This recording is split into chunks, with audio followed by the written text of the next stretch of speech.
다큐멘터리 역사를 찾아서 제349편 충렬왕 정동행성의 장관이 되다. 충렬왕 6년 서기로는 1280년 8월에 충렬왕은 원나라로 가서 황제 쿠빌라이를 대면합니다. 제2차 일본 원정이 임박한 상황에서 쿠빌라이로부터 고려 국왕으로서의 위상과 전쟁에 대한 주도권을 확보하기 위해서 자청해서 친조를 한 것이죠. 그러나 충렬왕이 원나라에 도착하기 이전에 충렬왕과 상급 관계인 홍다구는 이미 쿠빌라이로부터 이번 일본 원정에 대한 임무를 부여받은 뒤였습니다. 고려사의 기록에 의하면 홍다구가 황제 폐하, 신은 폐하께 크나큰 은혜를 입었사옵니다. 만약 이번에도 신이 일본을 정복하지 못한다면 무슨 면목으로 다시 폐하를 뵙겠사옵니까? 이번에는 지난번 원정 때 실패를 만회해 기필코 폐하께 승리를 바치겠사오니 신에게 중임을 맡겨주시옵소서. 이렇게 청했는데 이에 쿠빌라이는 다음과 같이 화답합니다. 홍다구와 흔도는 몽골군과 고려군 그리고 한군 4만 명을 인솔해 고려로 가서 남쪽 해안 하포에서 출정하도록 하라. 강남에서는 법문호가 만군 10만 명을 인솔하고 강남을 떠나 일본으로 향할 것이다. 고려의 하포에서 출정한 군사와 강남에서 출발한 법문호의 군사는 모두 일본의 일기도에서 합류하게 될 것이다. 그곳에서 양쪽 군대가 모두 모인 다음에 곧바로 일본을 친다면 이번에야말로 반드시 그들을 격파할 수 있을 것이다. 이렇듯 홍다구는 충렬왕이 원나라에 도착하기도 전에 쿠빌라이로부터 일본 원정에 대한 구체적인 명령을 받았던 것입니다. 한편 원나라에 도착해서 황제를 대면한 충렬왕은 쿠빌라이에게 7가지 사항을 요청합니다. 첫 번째로 아뢰올 것은 저희 고려의 군사 보충에 관한 문제이옵니다.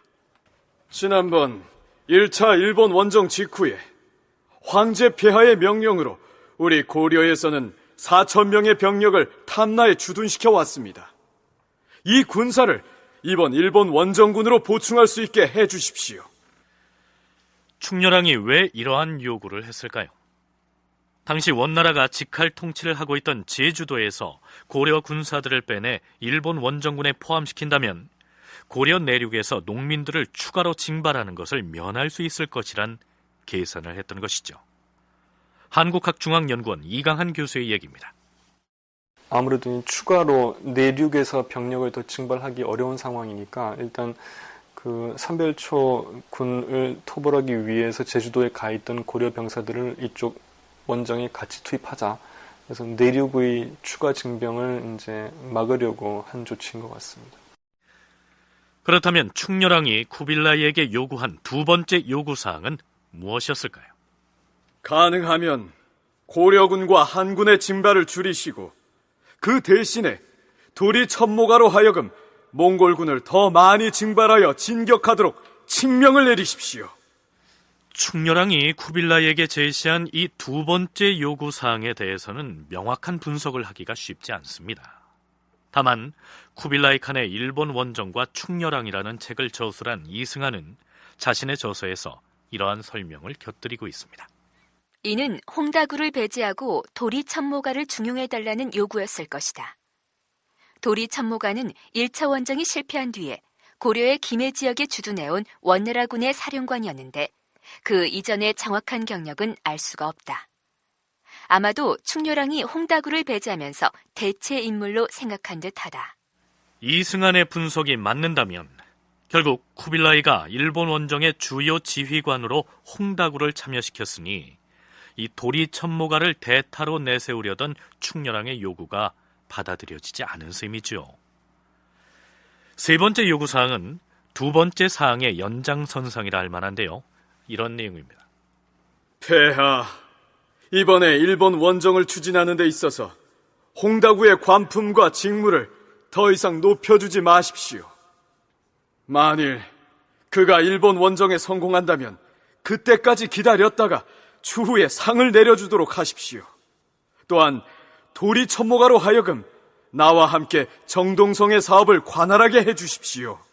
충렬왕은 여기에서 쿠빌라이에게 홍다구에 대한 반감을 노골적으로 드러내고 있습니다. 여기에서 정동성이란 일본 원정을 주관하기 위해서 만들어진 기구인데 곧 정동행성을 일컫습니다. 충렬왕은 혹시 쿠빌라이가 홍다구에게 이 정동행성의 총책을 맡길까봐 조바심을 내면서 그에게는 더 이상 중책을 맡기지 말고 충렬왕 자신과 도리 첩모가가 공동으로 정동행성을 관할하게 해달라고 요청하고 있는 것입니다. 충렬왕이 1280년 말, 그러니까 제2차 일본 정부 직전에 중서 좌승상 행중서성사라는 관직을 받습니다. 그 다음에인 1281년 3월 달에 정동 행중서성의 인장을 받는다고 나오거든요. 이런 기록들을 근거로 해서 이제 충렬왕이 당시 정동 행중서성이라는 정동행성의 승상이었다라고 얘기를 많이 하는데, 문제는 원사 같은 다른 자료들을 보게 되면 정동행중서성이라는 관청은 1283년에나 공식화되거든요. 그 얘기는 뭐냐면은 충렬왕이 2차 일본 정벌 때까지만 하더라도 정동행성이라는 원 지방 단위의 정식 승상이 아니었을 가능성이 있다는 겁니다. 사실 원제국의 지방 장관직에 해당하는 정동행성의 장관직을 고려의 국왕이 맡는다는 것은 격에 맞지 않는 듯 보이기도 한데요. 홍다구의 전횡을 막아야 하는 당시 충렬왕의 사정이 그만큼 절박했던 것이죠. 본인 위상이 아직 명확하게 확고하게 정립되지 못한 상태에서 1차 정벌 때 마냥 홍다구가 고려의 재화를 쓸고 다니는 걸 용인할 수가 없었던 것이고, 그래가지고 홍다구에 대해서 이제 특별히 그 날을 세우면서 이제 공격을 하는 게 그것 때문이기도 한데, 이 기사를 보니까 홍다구에게 뭐 직임을 주지 말라는 부분도 있지만 어떤 공적을 거두더라도 너무 일찍, 너무 성급하게, 너무 많이 포상하지 말아라. 다 끝난 다음에 차근차근 이제 하라고 나오더라고요. 그러니까 충렬왕으로서 다분히 지금 절박한 상황에서 했던 요구라고 하겠습니다. 충렬왕의 요구사항은 모두 7가지였지요. 이 나머지 4개의 항목을 한꺼번에 소개하면 이렇습니다. 우리 고려의 군관에게도 모두 패면을 하사해 줄 것을 요망합니다. 또한 전함을 운영할 뱃사공과 수부를 모두 고려에서 조달하라 하지 마시고, 중국의 연해지방에서도 뱃사공과 키자비 등을 충당하도록 하십시오. 그리고 우리 고려에도 안찰사를 보내시어서 고통받는 고려의 백성들을 위문하도록 해주십시오. 마지막으로 고려 국왕인 제가 직접 하포로 가서 일본으로 출정하는 군대와 마피를 사열하여 보내도록 허락하여 주십시오. 대개 이러한 내용이었습니다. 여기에서 충렬왕이 쿠빌라이에게 일본 원정에 참전하는 고려의 군관에게도 패면을 내려줄 것을 요청했다라고 했는데요. 이승하는 자신의 저서에서 이 패면은 금패나 은패의 군사 지휘권을 확보해주기 위한 것으로 판단된다. 이렇게 간단하게 설명하고 있습니다. 이강한 교수는 이때 부여받는 패면이 훗날 고려가 기존의 군제를 몽골식의 만호제로 바꾸는 계기가 되는 것으로 분석합니다. 이후 다 아시는 바이지만 만호제가 고려의 기존 군제를 대체를 하게 되거든요. 근데 이제 이 패면을 하사하면서 이제 뭐 어떤 관료들은 만호가 되기도 하고 어떤 관료들은 천호가 되기도 하고 이렇게 되는데, 물론 그 이때 이 만호직을 제수받은 관료들이 이후 그 고려 내에서 발견되는 고려 만호부와 뭐 직접적인 연결 고리는 보이지 않지만, 이렇게 고려의 관료들이 일본 정부를 통해서든 그 이후 다른 사건들을 통해서든 원나라 황제로부터 만호직을 다수 제수받게 되면서 고려 내에 만호부제라는 시스템이 정착이 되는 것은 분명합니다. 그거를 의도하고 패면을 하사해달라고 한 것은 아니지만 일단 그 결과로서 만호부제의 확립을 거론할 수는 있겠습니다. 이 패면에 대해서는 잠시 후에 다시 한번 언급하기로 하죠. 그렇다면 쿠빌라이는 충렬왕의 이러한 제의에 대해서 어떠한 반응을 보였을까요? 고려 왕이 보고한 바를 모두 다 접수할 것이다. 접수한다는 대답이 물론 다 들어준다는 얘기는 아니었지만 홍다구를 도리 천모가로 대체하라는 부분을 제외하면 쿠빌라이가 충렬왕의 제안을 결과적으로는 대부분 수용한 것으로 판단됩니다. 충렬왕의 7가지 제안 중에서 마지막 사항을 주목할 필요가 있을 것 같은데요. 바로 이 대목입니다.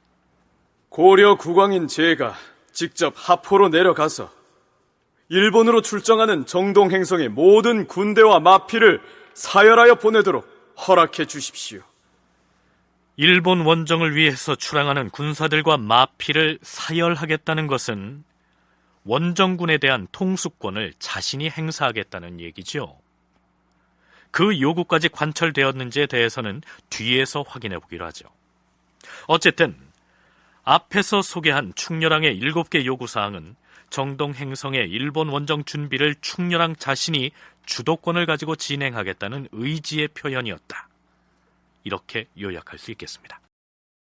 충렬왕이 원나라에 갔을 때 당시 쿠빌라이는 연경에 가 있었기 때문에 두 사람의 대면은 그곳에서 이루어졌습니다. 충렬왕은 임무를 마치고 귀국하는 도중에 북경에 이르렀는데 정동 원수부의 야속달이라는 자가 2통의 공문을 가지고 와서 충렬왕에게 전달합니다. 그 첫 번째 공문의 내용은 이렇습니다. 황제의 명령에 의해 흔도, 홍다구, 범, 우승, 이, 좌승 등에게 일본을 정복하는 행중 서성의 사업을 위임하였다. 그러니 고려에서는 즉시 군대와 마필 그리고 군수품을 조사하되 고려에서 현재 관찰하고 있는 군량, 저축, 전함, 초공, 수수 및 일체의 군수품 수량을 검사하여 법식대로 준비하여 대기하고 있다가 출정 시에 실수가 생기지 않도록 할 것을 요청하는 바이다. 그리고 또 하나의 공문은 군대가 지나가는 곳에서 국법을 무서워하지 않는 자들이 나타나 불을 질러 곡식을 태워버릴 우려가 있는 바.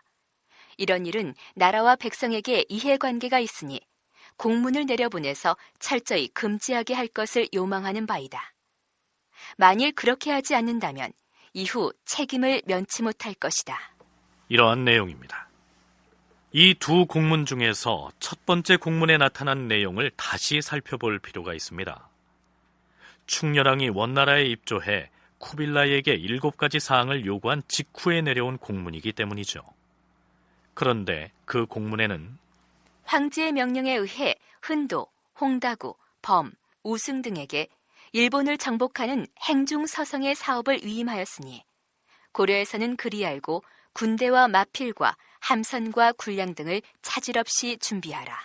이러한 요지의 내용으로 이루어져 있습니다.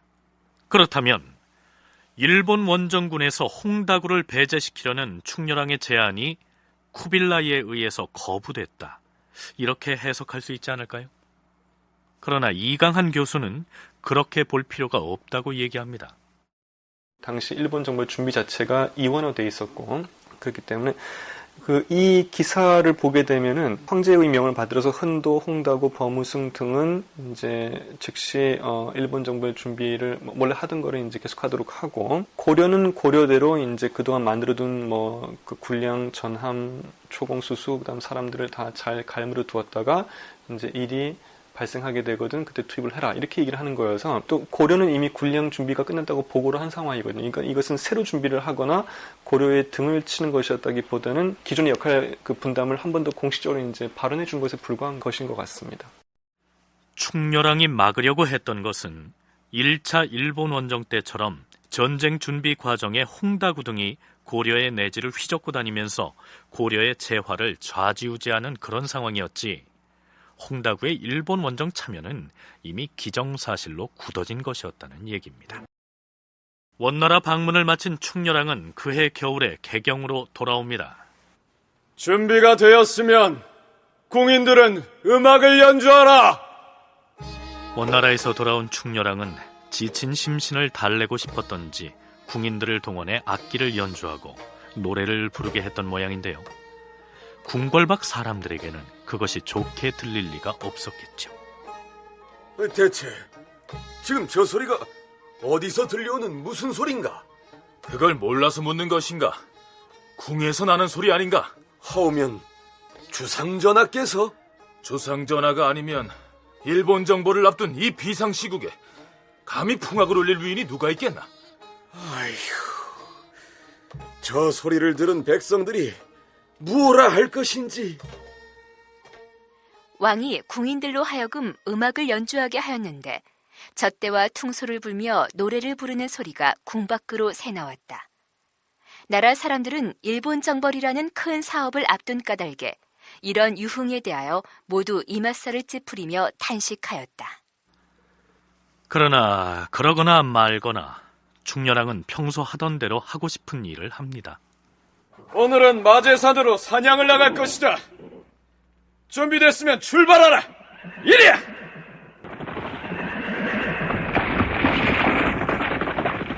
그런데 충렬왕이 원나라에서 돌아올 때 그에게 2통의 공문을 전해주었던 원나라 조정의 야속달이란 사람이 충렬왕과 함께 고려에 왔다가 남쪽 지방을 돌아보고 나서 재상들에게 이렇게 말합니다. 내가 경상도 지역을 돌아보고 왔는데 문제가 대단히 심각합니다.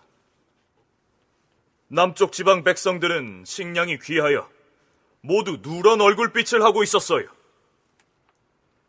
그런데도 이 나라 조정에서는 지방의 별감을 파견하여 아주 가혹하고 포악한 짓만 하고 있었어요. 백성들에게 억울한 형벌을 예사로 하고 속죄금을 과하게 부과하여 목숨을 잃는 백성이 하나둘이 아니었습니다. 고려의 백성은 곧 천자의 백성이기도 한데 어찌 이럴 수가 있다는 말이오? 그러자 중찬 김방경이 야속달의 이 말을 그대로 충렬왕에게 고합니다. 이렇게 되자 이 야속달이 말하는 그 잔혹한 별감이 누구인지, 그를 누가 천거했는지를 두고 국왕과 중신들 사이에 논란이 벌어집니다. 김방경의 보고를 받고서 왕이 말하였다. 정역 별감 이영주는 평소 뭐라고 하는 줄 아는가? 조정에서 고문하는 것도 불법이라 하고 또한 구리로 속죄금을 받는 것도 금지하라고 하는데 이렇게 되면 누가 명령을 따르겠습니까? 그가 늘 이런 말을 하고 다녔어요. 야속달의 말은 아마도 이영주와 같은 그런 무리를 지적하는 게 아니겠소. 그러자 김방경이 대답하였다. 안염사 권이라는 자가 백성들로부터 함부로 수치를 하고 가혹한 형벌을 실시하였으니 주상 전하께서는 죄를 바로 다스려서 백성들의 원한을 풀어줘야 할 것이옵니다. 그런데 승지 염승익은 김방경이 지적한 알렴사 권위와 사이가 좋았으며 일찍이 권위를 천거하여 알렴사로 임명되게 하였다. 권위는 바로 승지 염승익의 세력을 믿고 위엄을 부리며 아무것도 거리끼지 않았다. 김방경이 권위를 지적하자 염승익은 그와 친교가 없는 것처럼 시치미를 떼고 이렇게 말했다. 권이라는 자의 흉포함이 정녕 그리도 심하단 말입니까? 도대체 처음에 그를 알렴사로 천거한 사람이 누굽니까? 그러자 결국 왕이 명하였다. 정역 별감 이영주와 알렴사 권위를 파면할 것이다. 그리고 각 도의 알렴사들은 백성들에게 가혹한 형벌을 하지 않도록 하라. 이를 어기는 자는 용서하지 않을 것이다. 그런데 제추 신료들이 권위의 죄상을 다시 아뢰었다. 권의는 음험하고 간사하며 늘 조정의 힘있는 신료들에게 부탁하여 각처의 사신으로 파견됐는데 가는 곳마다 참혹한 짓을 하여 백성들로부터 심하게 거두어 들였고 또 한 번은 기생을 두고 다투다가 정연이라는 진주 사람을 죽인 적도 있사옵니다. 일본 정벌이라는 막중한 사업을 앞두고 이런 자에게는 본보기로서 더욱 엄한 벌을 내리셔야 할 것이옵니다. 그러자 왕이 권위를 귀양보냈다. 제2차 일본 정벌을 앞두고 충렬왕은 원나라 황제로부터 전쟁 준비의 주도권을 확보하려고 동분서주하고 있었는데 그 시기에 고려의 일반 백성들은 타막한 관리들의 가렴주구에 그렇게 시달리고 있었던 것입니다. 원나라 조정에서 파견 나온 야속달과 원로 대신 김방경이 그 죄상을 고발한 이영주와 권위는 처벌을 받았으나 국왕의 측근에 포진해 있으면서 권위를 알렴사로 천거했던 승지 염승익은 멀쩡하게 자리를 지키게 됐으니 충렬왕의 측근 정치의 한계는 어찌할 수 없었던 것이죠. 이 시기에 김방경은 충렬왕에게 다시 한번 치사를 신청합니다. 이 치사란 나이가 많아서 벼슬을 사양하고 물러나는 것을 의미합니다. 주상 전하, 이제 저는 노년에 들어 더 이상 나라를 위해서 보탤 힘이 남아있지 않사오니 치사를 윤허하여 주시면. 아니 될 말씀이요. 지금 황제가 일본을 정벌한다는 명을 내렸으니 우리나라에서도 마땅히 원수를 임명해야 할 것 아니겠습니까? 헌데 만일 공이 없는 사람을 원수로 청구한다면 황제가 어찌 생각하겠습니까? 곧 있게 될 제2차 일본 원정에서도 고려군의 원수가 되어달라. 충렬왕의 바람이 그러했던 것이죠. 그해 10월, 원나라 행중서성에서 정동군사에게 공문 한 통을 보내오는데요. 이 공문이 워낙 장문이어서 모두 소개할 엄두를 내기가 어렵습니다. 공문의 내용을 살펴보기 전에 이것이 어떤 성격의 문서인지 이강한 교수의 설명을 들어보시죠. 1278년 2년 전에 원제국 정부의 추미론에서 일단 남송 지역이든 여러 각지에서 전투하거나 주둔 중인 원제국 병사들을 깨우치는 그런 조획입니다. 그 일명 성유 군인 조획이라고 하는데 그 원문은 대원성전 국조전장이라고 원의 어떤 법전에서 확인됩니다. 근데 별게 다 있습니다. 군인들을 선발하고 교체할 때 지휘관들을 어떻게 다룰 것인지, 그다음에 이제 각종 금지조들, 전리품들을 강탈하는 거 하지 마라, 병사들 착취하지 말라, 부상병, 사망자, 전사자 다 이렇게 잘 챙겨라, 이런 정말 다양한 내용들이 들어있는데, 한마디로 이제 주둔 지역의 주둔 병사들한테 어떻게 행동하면 되는지 행동 수칙인 셈이죠. 그러니까 원나라가 남송을 정벌할 때 야전에서 지켜야 할 수칙들을 열거해서 각 지역에 주둔하고 있던 원나라군 부대에 시달했던 일종의 야전 교범인 셈인데요. 그것을 일본 원정을 떠나는 군인들의 주둔지에 보내서 지키도록 시달한 것이죠. 그 중에 몇 부분을 발췌해서 소개하면 이렇습니다. 군인이 병이 들면 의원을 시켜 고쳐주지도 않고 아직 완치가 되지 않았는데도 곧 과중하고 어려운 일을 시켜서 군인이 죽게 만드는 경우가 있었다.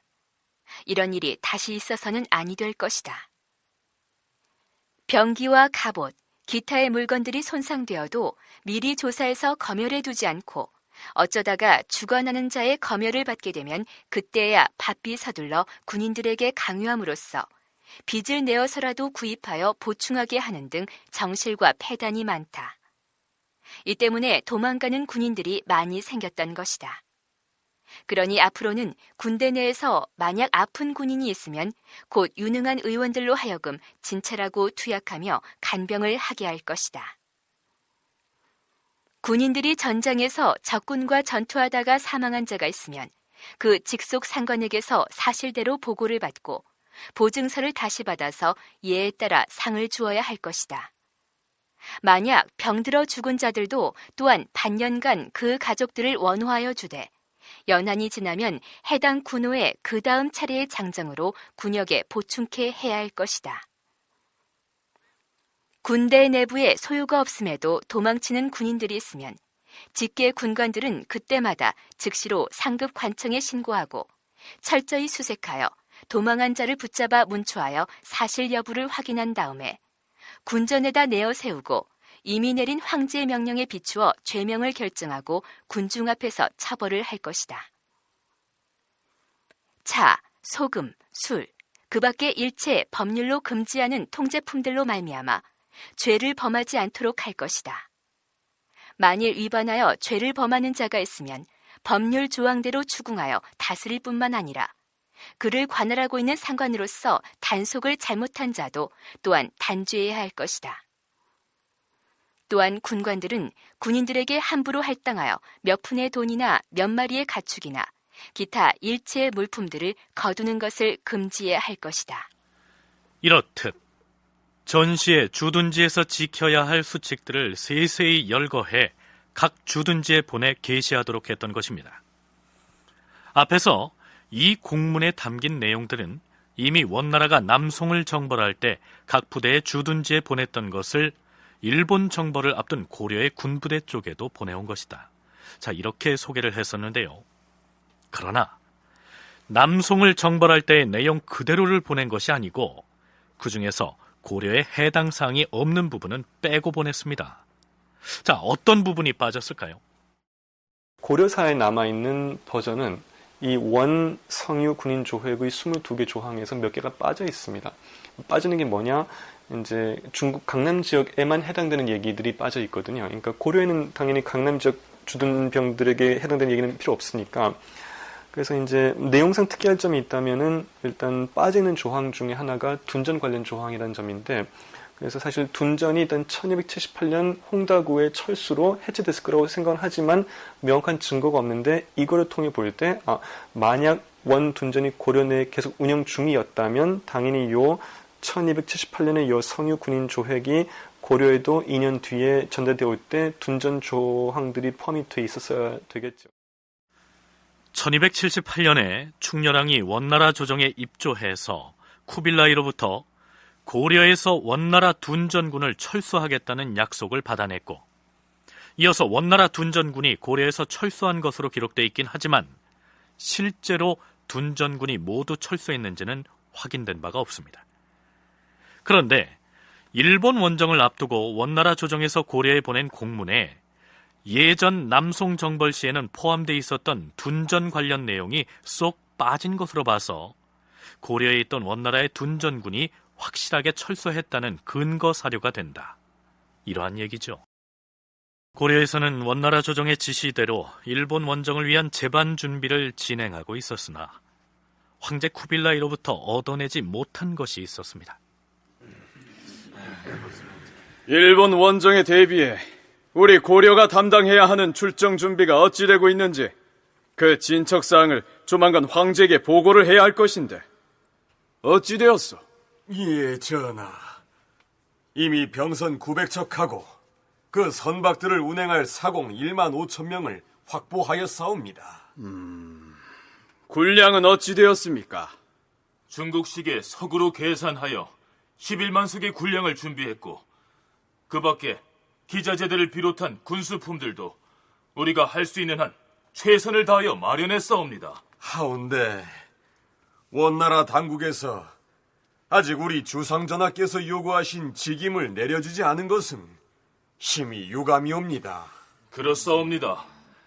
이렇게 지체하다가 또다시 예전의 1차 원정 때처럼 홍다구 등이 고려로 건너와서 전행을 일삼을까 우려되옵니다. 그런 일이 있어서는 아니 될 것이옵니다. 중서성에 공문을 보내서 황제가 우리 주상전하의 위상에 걸맞는 직임을 내려주도록 체근을 해야 할 것이옵니다. 당장에 사신을 보내시옵소서. 알겠소. 우승지 조인규와 대장군 인후를 원나라에 파견할 것이니 준비를 서두르도록 하시오. 이렇게 해서 충렬왕은 사신을 파견하면서 중서성에 표문을 써보내는데요. 앞부분에 전쟁 준비 사항을 열거해 보고한 다음에 이러한 내용을 추가하고 있습니다. 황제 폐하, 제가 예전에 원나라에 갔을 때 일찍이 정동행성의 일을 맡아볼 것을 황제께 청한 바 있었습니다. 헌데 아직도 명확한 지시가 없으니 어찌된 일인지요. 생각건대 제후로서 조정에 들어가서 재상이 되는 것은 옛날부터 내려오는 항례입니다. 요나라와 금나라 두 나라에서 우리의 선대 왕들에게 계부의 동삼사라는 작호를 내려서 책봉을 하였으며, 저도 역시 황제의 은혜를 입어 특진 상주국으로 임명된 일이 있었습니다. 바라건대 정동행성으로 하여금 군사관계의 모든 대소사건과 국가사업에 대하여도 반드시 저와 상의한 후에 시행하며, 사신을 조정에 보낼 때에도 반드시 저의 사신과 함께 동행하게 해주시기를 바라는 바입니다. 자, 여기까지는 쉽게 말해서 충렬왕이 쿠빌라이에게 일본 원정을 위해서 설치한 정동 행성의 장관직을 맡게 해달라고 재차 요구하는 내용이죠. 충렬왕이 쿠빌라이에게 정동 행성의 총책임을 맡아 관장할 수 있도록 해달라고 재차 독촉하는 내용의 표문을 보낸 데에는 정동 행성에서 충렬왕에게 보낸 공문의 격식 때문에 마음이 상한 탓도 있을 것입니다. 이것이 행성에서 우리 주상전하께 보낸 서찰입니다. 모두들 한번 읽어보십시오. 이래서는 안 되는 것입니다. 우리 주상전하는 고려의 국왕이십니다. 또한 황제의 부마십니다.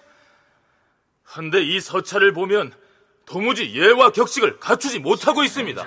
중서성에 편지를 보내서 행성 책임자들의 무례를 짚고 넘어가야 합니다. 그래야지요. 그래야 하고 말고요. 그래서 표문에 추가된 내용이 이렇습니다. 황제 폐하, 요즘 행성에서는 저에게 공문을 보낼 때에 이상과 같이 고려 국왕에게 묻는다, 이런 식으로 글을 쓰는가 하면 비봉의 겉에는 이 서찰이 국왕에게 도착하면 열어볼 것이라는 문투로 써내보내는데, 중서성에서 보내온 공문들을 상세히 살펴본즉 그 글자를 조심하여 썼고 종이도 두터운 것을 썼으며 개개의 공문마다 청컨대 잘 받아보시라 등으로 되어 있습니다. 여기에 비하면 행성에서 보낸 문서의 문투들은 대체 어떤 격식에 따른 것인지 명백하지 않습니다. 제가 생각하건대 행성은 부마들에게 부득이 편지를 보내야 할 경우에는 마땅히 지켜야 할 문투와 격식이 있을 것입니다. 예전에 동년과 국왕은 저의 부왕인 원종 임금께 한 번도 직접 편지를 보내는 일이 없었고 반드시 다루가치에게 하달하였습니다. 바라건대 피차간에 왕래하는 공문의 문투와 격식을 결정해서 회부하여 주시기를 바랍니다. 자신에게 보내온 문서 격식이 자신이 원하는 만큼의 위상을 인정하는 맥락에서 나온 것이 아니라 이제 자신의 불안정한 위상을 확인시켜주는 정황으로 해석이 되었던 것 같아요. 충렬왕으로서는. 그렇기 때문에 이제 이것을 사실 이 부분을 굉장히 정중한 어투로 좀 문제제기를 하고 있지만 좀 뭐 이렇게 똑바로 해라 이런 식의 좀 고려 홍다구도 일단 충렬왕이 요구해가지고 일단 일선에서 빠진 거니까 그 2차 일본 정벌 를 위한 고려 쪽 정비는 내가 전담을 해야 되는 상황인데 좀 그만한 역할과 위상을 인정해달라라고 좀 얘기하는 것 같습니다. 이때 중서성에 보낸 공문의 내용 중에 눈에 띄는 한 대목을 더 소개하도록 하죠. 듣건대 장차 5, 6월에 바닷길을 떠나 일본으로 출발할 것이라고 하는데 우리나라는 해마다 5, 6월이 되면 장마가 그치질 않고 조금만 서풍이 불면 바닷길에 안개가 차서 앞이 어두우니 혹시 출발이 연기되어 오래 체류하다가 바다로 떠나지 못하게 된다면 가을까지의 식량과 배에서 먹을 식량은 또 어떻게 공급할 수 있겠는지, 다만 군대와 백성이 식량 부족으로 고난을 겪게 될까봐 두려워하는 바입니다. 여기에서는 군량 부족 사태가 올까봐 걱정하는 내용으로 기술되어 있습니다. 5, 6월에 원정을 떠났을 경우 날씨가 문제가 되지 않을까 걱정을 하고 있는 점을 주목할 필요가 있습니다. 자, 태풍으로 낭패를 당할지 모른다는 점을 미리 경고하는 것처럼 보이지 않습니까? 충렬왕 6년 11월, 김방경이 또다시 왕에게 글을 올려 사직하겠다는 의사를 표하는데 이번에도 충렬왕은 그의 사직을 말립니다. 거기에 아예 한술 더 떠서 지금이 섣달이라 곧 신년을 맞이할 터인데 황제에게 신년을 할애할 사신으로 누구를 보낼까 고민을 하던 중이었는데 잘 되었소. 공이 다녀오도록 하시오. 그래서 김방경은 별수 없이 벼슬길에서 물러나겠다는 은퇴 의사를 접고 원나라의 신년 할애 사절로 갑니다. 이때 충렬왕은 쿠빌라이에게 특별히 이러한 내용을 서찰로 보냅니다. 황제 폐하, 저의 신하인 김방경은 마음을 다하여 자기 직무를 충실히 이행하였고 귀국의 명령이 있을 때마다 조금도 해이한 적이 없이 성실하게 임하였습니다. 또한 진도와 탐라 그리고 일본을 정벌할 때에도 원나라 군과 함께 토벌에 참가하여 여러 번 승리하여 공을 세웠기 때문에 황제께서 직접 호두 금패를 주어서 그 공적을 치하하고 위로하여 주신 바가 있습니다. 이번에 만일 김방경이 일본 정벌에 참여하지 않는다면 군사 호령이 잘 안 되어서 실수를 초래하지 않을까 염려됩니다. 비록 그가 나이는 많으나 씩씩하고 장한 마음을 아직 그대로 간직하고 있으니 이번에 원수부의 성원으로서 참가할 수 있게 해주십시오. 그렇다면 쿠빌라이는 이 나이 많은 노장을 어떻게 대접했을까요? 황제는 김방경에게 고려국 대원수의 관직을 주었다. 황제가 대명전에 나가서 신년 할애를 받았는데 특별히 김방경에게 따뜻한 말로 위로하고 좌석을 승상의 다음 좌석에 앉게 하였다. 황제는 진수성찬을 그에게 대접하고 특별히 흰밥과 생선을 주면서 고려 사람들은 이런 음식을 좋아한다지. 많이 들도록 하라. 황공하옵니다, 황제 폐하. 김방경은 사흘 동안이나 계속 황제 연회에 참석하였고 귀국하게 되자 활과 화살과 검을 주었으며 고려 군사들을 위하여 선물을 추가로 하사하였다. 짐이 그대에게 활 1000개와 갑옷 100벌 그리고 소못 200벌을 줄 터이니 이번 원정에 참여하는 고려의 군사들에게 나누어 주도록 하라. 이렇게 해서 김방경은 제2차 일본 원정에도 고려 군사를 지휘할 원수의 자격으로 참여하게 된 것입니다. 그리고 얼마 뒤 원나라에 갔던 사신 조인규와 인후가 돌아옵니다.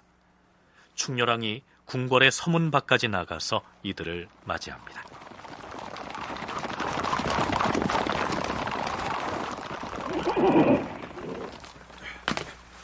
주상 전하, 신조인규 임무 마치고 돌아왔사옵니다. 오, 그래. 고생이 많았구나. 황제의 조사를 가지고 왔느냐? 그러하옵니다. 그보다 먼저 이것을 받으시옵소서. 이것이 무엇이냐? 황제께서 주신 인정이옵니다. 열어보시옵소서. 오, 과연 그렇구나. 황제는 고려왕을 계부의 동삼사 중서 좌승상 행 중서성사로 책봉하고 그에 해당하는 도장을 보내왔다. 또 김방경을 중봉, 대부 관령 고려군 도원수 지밀직사사로, 박구와 김주정을 소용 대장군 좌우 부도통으로 각각 임명하고 그들에게 모두 다 호두 금패와 도장을 주었고, 조인규를 선무장군 왕경, 단사관 겸 탈탈화손으로 임명하고 금패와 도장을 주었으며, 박지량 등 10명을 무덕장군 관군 천호로 임명하고 금패와 도장을 주었다. 또한 조변 등 10명을 소신교위 관군 총파로 임명하고 은패와 도장을 주었으며, 김중성 등 20명을 충현교위 관군 총파로 임명하였다. 드디어 일본 정벌에 참가할 고려의 장수들이 황제로부터 임무를 부여받은 것입니다. 무엇보다 충렬왕이 쿠빌라이로부터 중서 좌승상, 행 중서성사로 책봉받음으로써 이제 정동 행성의 총책임자의 지위를 부여받은 것이죠. 쿠빌라이는 그 직함을 특별히 도장으로 새겨서 충렬왕에게 줬는데, 충렬왕은 그 도장에 새겨진 책봉 관직을 한참 동안 들여다보다가 뭔가 모자란 듯 아쉬운 표정을 짓습니다. 그리고 드디어 쿠빌라이에게 사람을 보내서 한 가지를 더 주문합니다. 황제 폐하, 도장에 관직을 새겨 내려주신 은혜 감사합니다. 헌데 한 가지 청이 더 있습니다. 저는 이미 폐하의 공주와 결혼을 하였습니다. 하오니 이미 내려주신 작호에다 부마라는 2글자를 추가하여 다시 내려주십시오. 그동안 자신이 쿠빌라이에게 꾸준히 요구했던 정동 행성의 장관직을 드디어 얻어냈는데 거기에다 굳이 부마라는 말을 추가해달라고 요구했다는 얘기죠. 물론 부마란 황제의 사위라는 말이죠.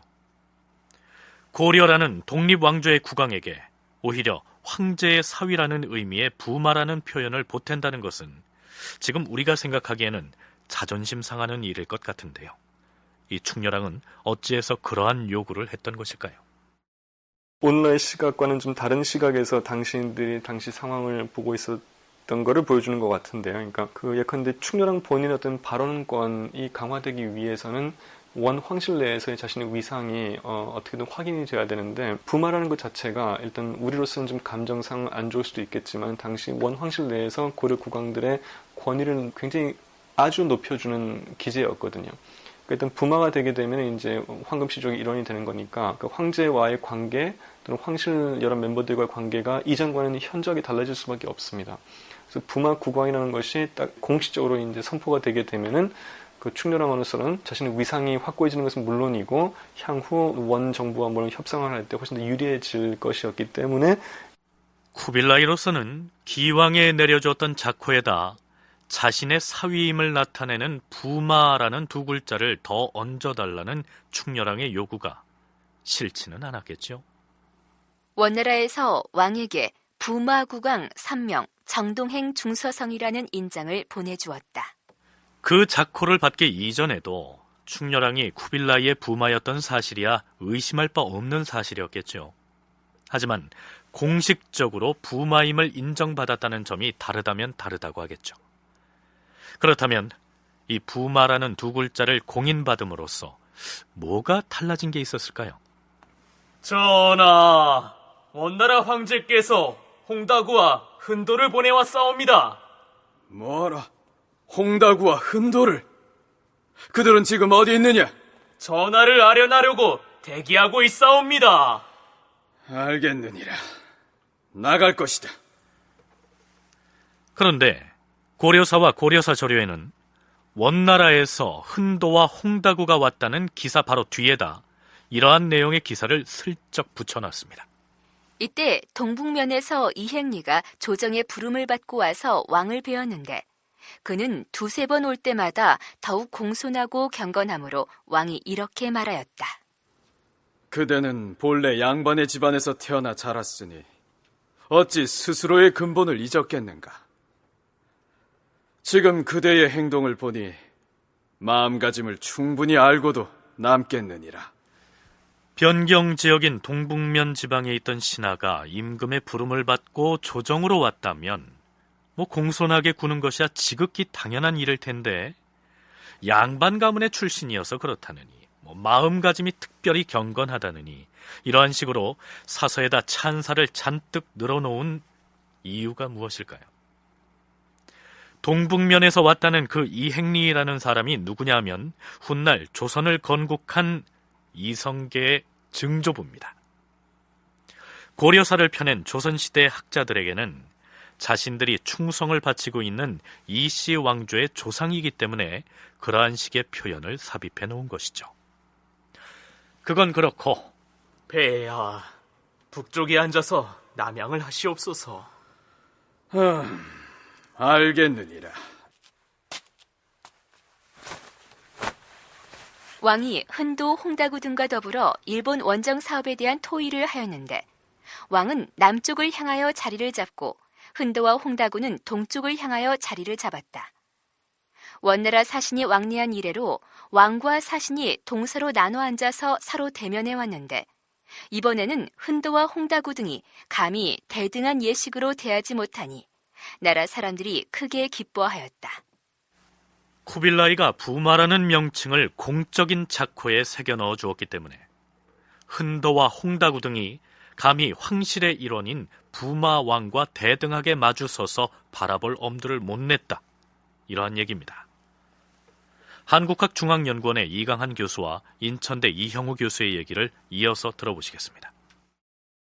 충렬왕이 처음에 왕이 됐을 때는 그때는 이제 사신이 오면 나가서 맞았거든요. 그러니까 그때도 물론 논란이 있었지만은 그 원 쪽의 유권 해석을 요청을 해가지고 그러면 네가 나와서 원 사신을 영접하는 게 맞겠다라고 했는데 그것이 1276, 7년 즉위한 지 2, 3년밖에 안 되는 시점의 얘기였고 지금 이거는 이제 1280년, 81년은 좀 재위 6, 7년 차이고 또 이미 지금 여기 나온 것처럼 이런 식의 이제 인장과 직책을 받음으로써 그 위상이 굉장히 높아졌음을 알 수가 있습니다. 그 충렬왕 같은 경우에 왕위에 오르기 직전에 이제 원 쿠빌라이의 딸과 결혼을 해가지고 부마가 되었지만 그렇다라고 해서 공식적으로 뭐 부마의 지위를 이렇게 인정받는 뭐 이런 게 없어서 충렬왕이 자기 관직에다가 공식적으로 부마가 들어가는 관직을 좀 하사해 줄 것을 뭐 요청을 했고, 이것이 공식적으로 받아들여진 다음에는 그 원나라의 그 신하들이 충렬왕을 대하는 태도가 달라졌다는 것이 이제 기록에 나오는데, 그전에는 같은 신하로 해가지고 서로 마주보면서 동서로 서서 마주봤는데, 이렇게 부마라는 관직을 받은 이후에는 충렬왕이 남향을 하고 왕으로서 섰고 그들은 신하로서 섰다. 네, 충렬왕에 대한 쿠빌라이의 책봉에 이어서 일본 원정에 참가하게 될 고려의 장수들에게 내린 패면에 대해서 살펴보도록 하겠습니다. 자, 애당초 고려에서는 쿠빌라이에게 이렇게 요청했었죠. 황제 폐하, 우리 고려의 군대와 백성들로서 일찍이 진도, 탐라, 일본 등 3개소에서 여러 번 군공을 세운 자들은 아직도 귀국으로부터의 상을 받지 못하였으니 이전의 공적들을 추가 등록하고 각각 패면을 하사함으로써 금후에도 힘써 일한 보람을 내도록 장려하게 하여 주시기를 바랍니다. 1,000명의 군대마다 총관과 천호는 각각 1명씩 임명해 주시고 총파는 각각 2명씩 명단을 뽑아 연기하여 보내드리니. 네, 고려에서는 이 장수들의 명단을 일일이 적어서 원나라 조정에 보냈고, 그에 화답해서 이 쿠빌라이는 누구누구는 만호, 또 누구누구는 천호, 이런 식으로 패면을 하사합니다. 말하자면 이 전쟁에 참여하는 고려 군인들에게 주는 일종의 인센티브 같은 것이었겠죠. 고려인들 중에 만호가 많아지게 되면은 일단 기본적으로 그 해당 고려인이 거느리고 있는 사람들이 많다는 걸 암시하거나 내보이는 게 되지 않습니까? 그래서 실제로 이렇게 사람들이 이 패면은 많이 받았는데 고려에 지금 민호가 없으니까 원에서 또 군사를 동원을 하려 치면은 그 원에서는 고려 지역에 배포했던 패면에 해당되는 수만큼의 징발을 해낼 수 있을 것을 기대를 할 텐데 어디서 그 많은 군사들을 만들어내겠느냐 이제 그런 걱정을 하기도 하거든요. 그래서 오히려 고려에게 굴레가 되었다고 할 수도 있겠습니다. 네, 본래 만호는 글자 그대로 1만의 민호를 제공하고 또 천호는 1,000호를 준다는 의미지만 반드시 그렇다기보다는 그저 몽골식의 관등으로 이해하면 될 것 같습니다. 어쨌든 이때 이후로 고려의 군제 역시 이른바 만호제로 바뀌게 된다는 것이 이강한 교수의 설명입니다. 자, 이제 일본 원정에 대한 준비가 완료돼서 진군 나팔이 울리기만을 기다리게 됐는데요. 여기에서 잠깐 제2차 일본 원정을 준비하는 과정에서 고려의 몫으로 할당된 부담이 어느 정도였는지 알아보기로 할까요? 전쟁 준비가 막바지에 이른 1280년 11월에 고려의 충렬왕이 원나라에 보낸 표문을 보면 고려가 감당해야 했던 군사의 규모와 군수품의 내역이 대충 나타납니다. 우리나라에서는 수년간이나 계속 농사가 잘 되지 않아서 백성들이 모두 식량 부족으로 곤란을 겪고 있습니다. 그렇기 때문에 군량은 계획대로 비축할 여유가 없었습니다.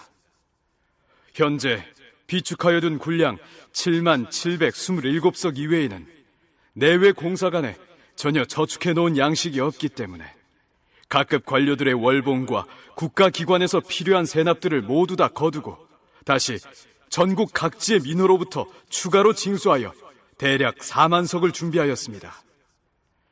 이제 더는 공급을 보장하기가 어려운 형편입니다.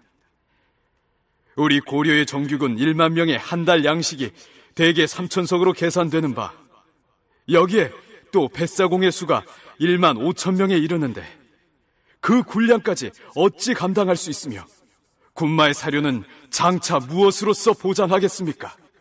그러니까 충렬왕은 고려에서 징발한 정규군 1만 명의 1개월분 군량 수요량을 3,000석으로 계산하고 있는데 최소한으로 3개월분의 군량을 마련해야 했던 것입니다. 문제는 뱃사공 등 부속 인원의 양식까지 감당하기가 어렵다는 것이었는데요. 이후 원나라의 중서성에서 비단 2만 피를 보내오는 바람에 부족분을 마련할 수 있었습니다. 그렇다면 군사들은 어떻게 징발했을까요? 군사 1만은 각도에서 차출했다. 개경에서 2,500명, 경상도에서 2,390명, 전라도에서 1,180명, 충청도에서 1,900명, 서해도에서 1,190명, 교주도에서 160명, 동계 지역에서 480명 등을 징발하여 그 총수가 1만 500명이었다. 전함의 수는 900척이었고 뱃사공이 1만 5천이었다. 뿐만 아니라 막상 원정길에 나서려니 부족한 것이 또 있었습니다. 무기였습니다. 우리나라는 예전 원나라의 다루가치가 있을 적에 국내의 모든 사람들에게 일체의 무장을 허용하지 않았습니다. 쓸만한 활과 화살을 가진 것이 있으면 심지어 포수들의 소유물까지도 모두 거두었고, 또 이전에 일본 정벌 때에 5,300명의 군인들이 가지고 간 갑옷과 활과 화살들은 대부분 손실되거나 망실되어 버렸기에 겨우 남은 것을 수습해서 관청 창고에 보관해 두었는데 실제 쓸만한 물건이 못 됩니다. 이번에 새로 모집한 4,600명의 군인들은 본래부터 병기와 기자재가 하나도 없으니 무엇으로써 몸을 방어하겠습니까? 황제께서는 갑옷 5,000벌과 활 5,000개와 활줄 1만 벌을 보내주시기를 바랍니다. 얼마 뒤에 쿠빌라이는 김방경이 귀국하는 길에 활과 갑옷 등 무기 일부를 보내옵니다. 그리고 이듬해인 1281년 4월, 여원연합군은 역사적인 제2차 일본 원정에 나섭니다.